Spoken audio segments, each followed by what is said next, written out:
ओम शांति शांति।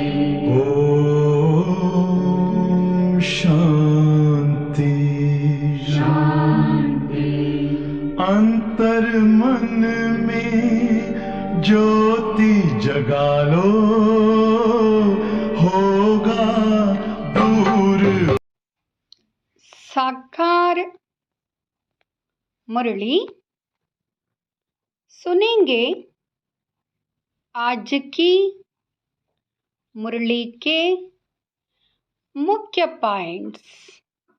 7 मई 2023 revised course 26/11/94 अव्यक्त मुरली वरदान स्नेह के लिफ्ट द्वारा उड़ती कला का अनुभव करने वाले अविनाशी स्नेही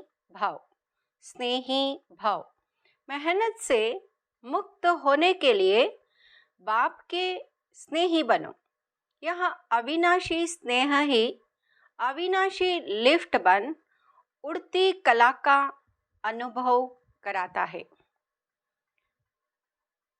लेकिन यदि स्नेह में अलबेलापन है तो बाप से करंट नहीं मिलती और लिफ्ट काम नहीं करती। जैसे लाइट बंद होने से कनेक्शन खत्म होने से लिफ्ट द्वारा सुख की अनुभूति नहीं कर सकते। ऐसे स्नेह कम है तो मेहनत का अनुभव होता है। इसलिए अविनाशी स्नेही बनो। स्लोगन शुभ संकल्प और दिव्य बुद्धि के यंत्र द्वारा तीव्र गति की उड़ान भरते रहो। सुनेंगे ईश्वरीय महावाक्यों को विस्तार से। परमात्म पालना और परिवर्तन शक्ति का प्रत्यक्ष स्वरूप सहज योगी जीवन। आज बाप दादा हर एक बच्चों के मस्तक पर विशेष श्रेष्ठ भाग्य की 3 लकीरें देख रहे हैं। सर्व बच्चों का भाग्य तो सदा सर्वश्रेष्ठ है ही, लेकिन आज विशेष 3 लकीर चमक रही है।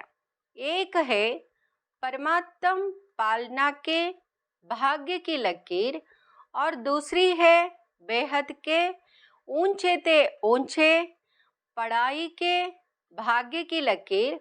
तीसरी है श्रेष्ठ मत प्राप्त होने के भाग्य की लकीर। चाहे लौकिक चाहे अलौकिक, हर एक को इस जीवन में ये 3 प्राप्तियां होती ही है। पालना भी मिलती, पढ़ाई भी मिलती और मत भी मिलती है। इन तीनों द्वारा ही हर आत्मा अपना वर्तमान और भविष्य बनाने के निमित्त बनती है। आप सभी श्रेष्ठ आत्माओं के किसकी पालना मिल रही है? परमात्म पालना के अंदर हर सेकंड पल रहे हो।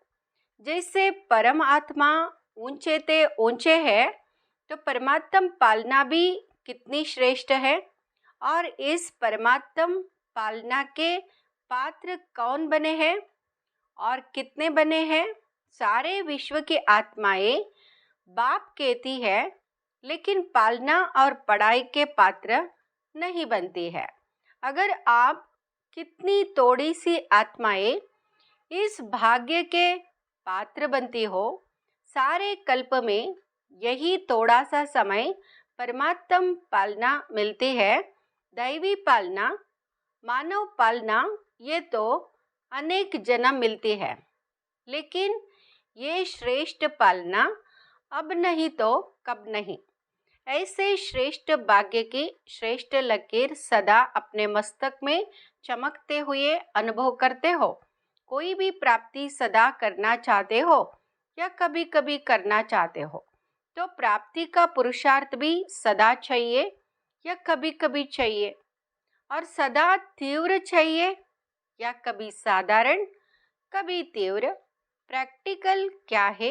चाहना और प्रैक्टिकल में अंतर हो जाता है ना। सोचते हो बहुत हो, लेकिन स्मृति में कम रखते हो। सोचना स्वरूप बनना है या स्मृति स्वरूप बनना है? स्मृति स्वरूप बनने वाले हो ना, तो एक बात भी स्मृति में रखो कि अमृत वेले आपको उठाने वाला कौन? बाप का प्यार उठाता है। दिन का आरंभ कितना श्रेष्ठ है, और बाप स्वयं मिलन मनाने के लिए बुलाते हैं, रूरिहान करते हैं, शक्तियाँ बरतते हैं। तो हर दिन का आदि कितना श्रेष्ठ है। बाप की मोहब्बत से उठते हो कि कभी कभी मजबूरी से भी उठते हो? यथार्थ तो मोहब्बत के गीत आपको उठाते हैं। अमृत वेले से बाप कितना स्नेह से बुलाते हैं, उठाते हैं। मीठे बच्चे, प्यारे बच्चे आओ। तो जिसका आदि इतना श्रेष्ठ है, तो अंत क्या होगा? श्रेष्ठ होगा ना। बाप दादा देख रहे थे कि कितना पालना का भाग्य वर्तमान समय बच्चों को प्राप्त है। जितना प्राप्त है उतना फायदा उठाते हो। स्वप्न में भी संकल्प मात्र नहीं था कि इतने भाग्य के पात्र बनेंगे। सोचने से बाहर था, लेकिन मिला कितना सहज।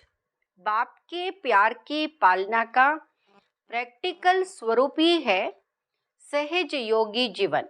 जिससे प्यार होता है उसके लिए मुश्किल परिस्थिति या मुश्किल कोई भी बात देखी सुनी नहीं जाती। तो बाप ने भी मुश्किल को सहज बनाया है ना।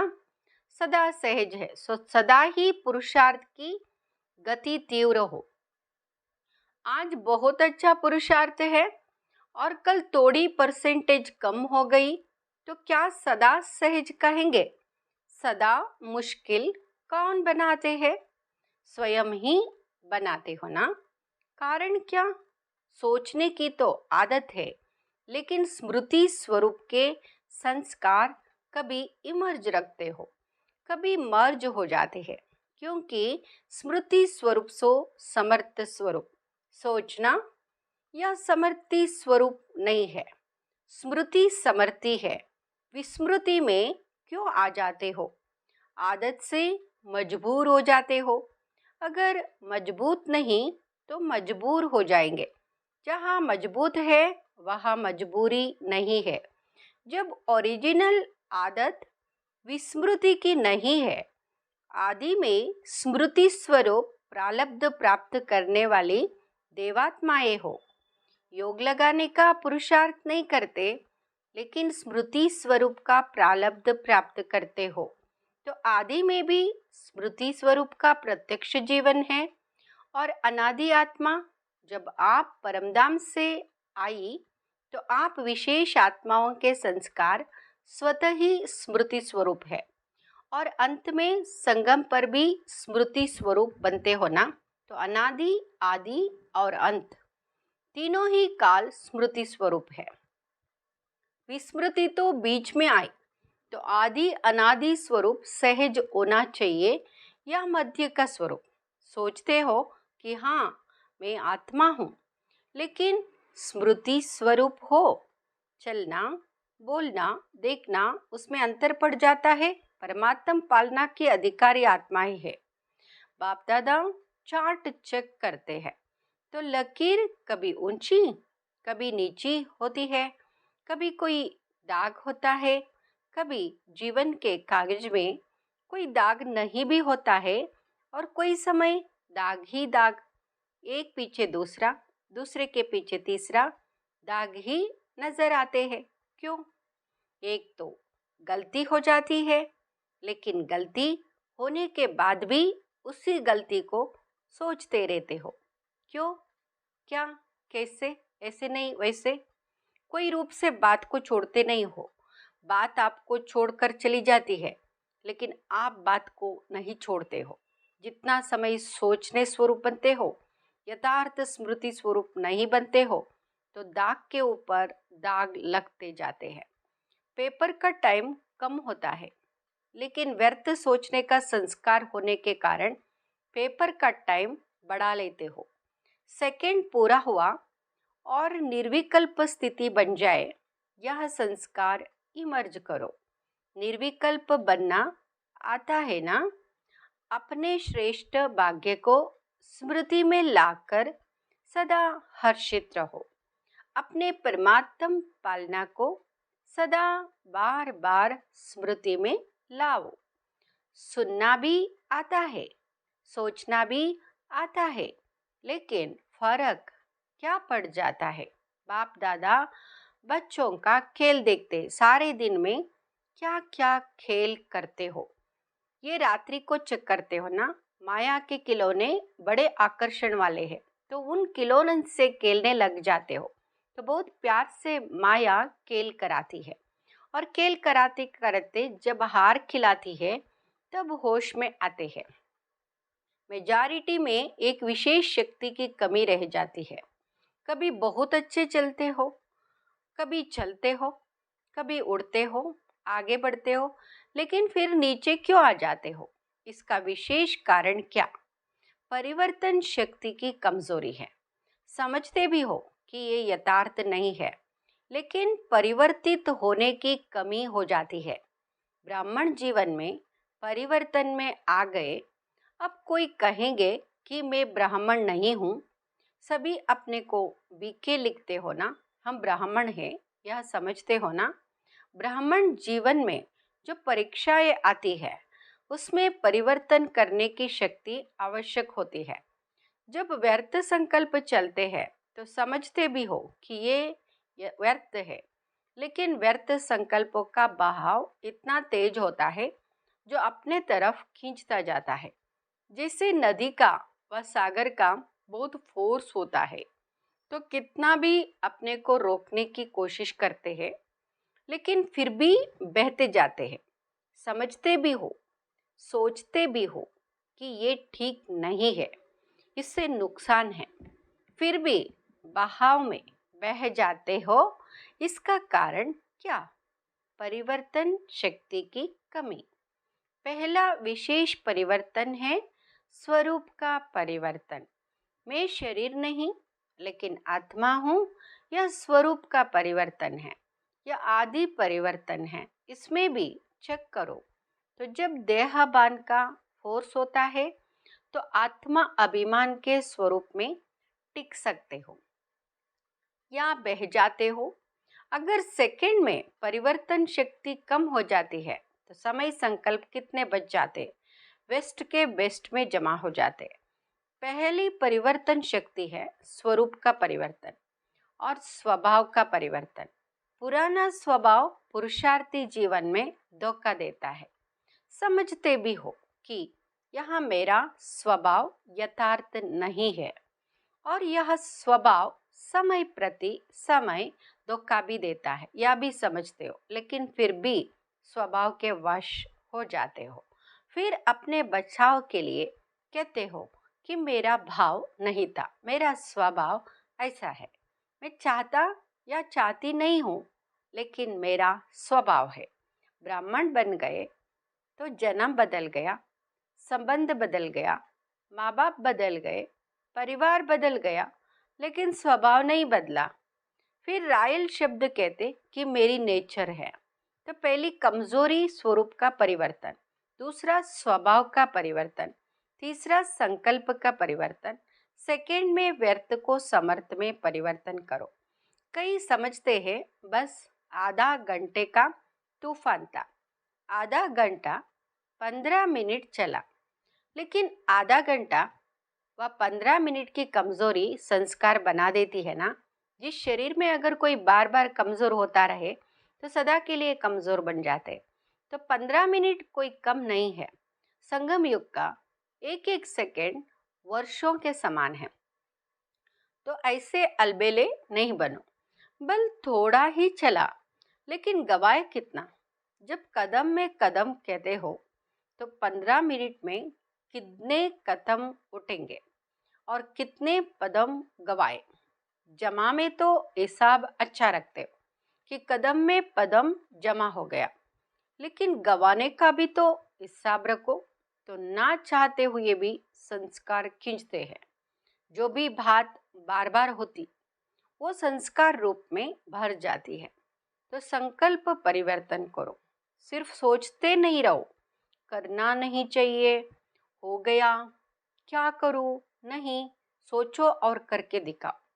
कहते हो बीती को बिंदी लगाओ, एक दो को ज्ञान देते हो ना, कोई आकर बात करेंगे तो कहेंगे ठीक है बिंदी लगा दो, लेकिन स्वयं बिंदी लगाते हो। बिंदी लगाने लिए कौन सी शक्ति चाहिए? परिवर्तन शक्ति। परिवर्तन शक्ति वाला सदा ही निर्मल और निर्माण रहता है। जैसे पहले भी बाप दादा ने सुनाया है कि मोल्ड होने वाला ही रियल गोल्ड है। रियल गोल्ड की निशानी है वो मोल्ड हो जाएगा। तो चेक करो कि परिवर्तन शक्ति समय पर काम में आती है या समय बीत जाने के बाद सोचते ही रहते हैं। तो परिवर्तन शक्ति को बढ़ाना है। जिसमें परिवर्तन शक्ति है वो सबका प्यारा बनता है, विचारों में भी सहज रहेगा। आगे बढ़ते सेवा में रहते हो ना, सेवा में भी रूप क्या होता है? मेरा विचार, मेरा प्लान, मेरी सेवा इतनी अच्छी होते हुए भी मेरा क्यों नहीं माना गया? तो उसको रियल गोल्ड कहेंगे। मेरापन आ गया। मेरापन आना अर्थात अलाई मिक्स होना। अब रियल गोल्ड में अलाई मिक्स हो जाता है तो वो रियल रहता है, उसका मूल्य रहता है। कितना फर्क पड़ जाता है। तो समय और वायुमंडल को परख कर अपने को परिवर्तन करना, इसकी आवश्यकता है। मोटी मोटी बातों में परिवर्तन करना तो सहज है, लेकिन हर परिस्थिति में, हर संबंध संपर्क में समय और वायुमंडल को समझ स्वयं को परिवर्तन करना, यही नंबर 1 बनना है। ये नहीं सोचो कि फलाना भी समझे ना, ये भी तो परिवर्तन करे ना। सिर्फ मैं ही परिवर्तन करूँ क्या? जो ओटे सो अर्जुन। इसमें अगर आपने अपने को परिवर्तन किया तो परिवर्तन ही विजयी बनने का निशानी है। समझा? अच्छा, चारों ओर के सर्व सदा स्मृति स्वरूप आत्माओं को सदा सेकंड में परिवर्तन शक्ति द्वारा स्व परिवर्तन करने वाली श्रेष्ठ आत्माओं को, सदा सहयोगी अनुभव करने वाले अनुभवी आत्माओं को, सदा बाप के समीप और समान बनने के उमंग उत्साह में रहने वाली सर्वात्माओं को बाप दादा का याद, प्यार और नमस्ते। हम रूहानी बच्चों का भी बाप दादा को याद, प्यार, गुड मॉर्निंग और नमस्ते। टीचर्स, सभी टीचर्स तो सदा ही ज्ञान स्वरूप, स्मृति स्वरूप है ही, क्योंकि जैसे बाप शिक्षक बनकर आते हैं तो बाप समान निमित्त शिक्षक हो। बाप जैसे नहीं हो लेकिन निमित्त शिक्षक हो। तो टीचर्स की विशेषता निमित्त भाव और निर्माण भाव। सफल टीचर वही बनती है जिसका निर्मल स्वभाव हो। अभी निर्मल स्वभाव के ऊपर विशेष अंडरलाइन करो।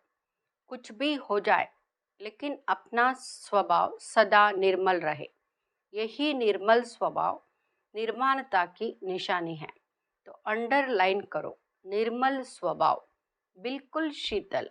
शीतलता का गायन शीतला देवी है। तो निर्मल स्वभाव अर्थात शीतल स्वभाव। बात जोश दिलाने की हो लेकिन आप निर्मल हो तब कहेंगे सफल टीचर। तो बाप दादा फिर भी अंडरलाइन करा रहा है किस पर? निर्मल स्वभाव। समझा? अच्छा, प्रश्न, सबसे बड़ा खजाना कौन सा है जिससे ही ज्ञान और योग की परख होती है? उत्तर, सबसे बड़ा खजाना है खुशी। चाहे कितना भी ज्ञान हो, योग हो, लेकिन खुशी की प्राप्ति नहीं तो ज्ञान ठीक नहीं।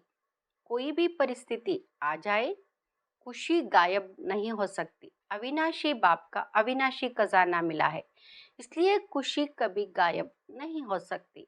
योग लगाते लेकिन खुशी नहीं तो योग ठीक नहीं। आपकी खुशी देख दूसरे आपसे पूछे कि क्या आपको मिला है, यही ज्ञान योग का प्रत्यक्षता का साधन है। प्रश्न, किस लगन के आधार पर विघ्नों की समाप्ति स्वतः हो जाती है? उत्तर, एक बाप दूसरा ना कोई, इसी लगन में मगन रहो तो विघ्न टिक नहीं सकता। विघ्न है तो लगन नहीं। विघ्न भल आए लेकिन उसका प्रभाव ना पड़े। जब स्वयं प्रभावशाली आत्मा बन जाते हो, किसी का प्रभाव नहीं पड़ सकता। जैसे सूर्य को कोई कितना भी छिपाए तो छिप नहीं सकता, सदा चमकता रहता है। ऐसे ही प्रभावशाली